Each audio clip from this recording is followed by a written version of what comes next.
BBMP news 9ಗೆ ಸ್ವಾಗತ.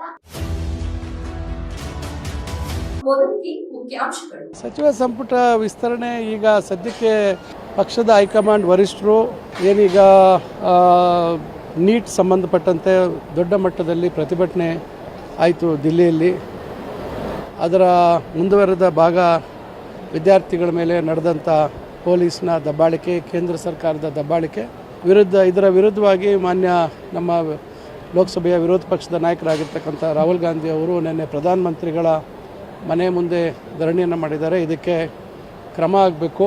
ಶಿಕ್ಷಣ ಸಚಿವರು ರಾಜೀನಾಮೆ ಕೊಡಬೇಕು, ಗೃಹ ಸಚಿವರು ರಾಜೀನಾಮೆ ಕೊಡಬೇಕು ಮತ್ತು ವಿದ್ಯಾರ್ಥಿಗಳ ಮೇಲೆ ಹಾಕಿರ್ತಕ್ಕಂಥ ಮೊಕದ್ದಮೆಗಳನ್ನು ಹಿಂದೆ ಪಡಿಬೇಕು ಮತ್ತು ಶಿಕ್ಷಣ ವ್ಯವಸ್ಥೆಯಲ್ಲಿ ದೊಡ್ಡ ಮಟ್ಟದ ಸುಧಾರಣೆ ಆಗಬೇಕು. ಲೋಕಸಭೆಯಲ್ಲಿ ಇದು ಚರ್ಚೆ ಆಗಬೇಕು ಅಂತಕ್ಕಂಥ ವಿಷಯಗಳನ್ನು ಎತ್ತಿದ್ದಾರೆ. ಅದರಿಂದ ಅದು ಪ್ರತಿಭಟನೆ ಭಾಳ ತಡವಾಗಾಯಿತು ಮತ್ತು ಅದನ್ನು ತಾರ್ಕಿಕ ಹಂತಕ್ಕೆ ತಗೊಂಡು ಹೋಗಬೇಕು ಅಂತಕ್ಕಂಥ ದೃಷ್ಟಿಯಲ್ಲಿ ಸಚಿವ ಸಂಪುಟದ ಬಗ್ಗೆ ಚರ್ಚೆ ಮಾಡುವಂಥದ್ದಕ್ಕೆ ಈಗ ಕಾಲಾವಕಾಶ ಇಲ್ಲ. ಮುಂದೆ ಮಾಡೋಣ ಅಂತಕ್ಕಂಥ ಸೂಚನೆ ಮೇರೆಗೆ ಇವತ್ತು ಮುಖ್ಯಮಂತ್ರಿಗಳು, ಮಾಜಿ ಮುಖ್ಯಮಂತ್ರಿಗಳೆಲ್ಲರೂ ಇವತ್ತು ವಾಪಸ್ ಬಂದಿದ್ದಾರೆ.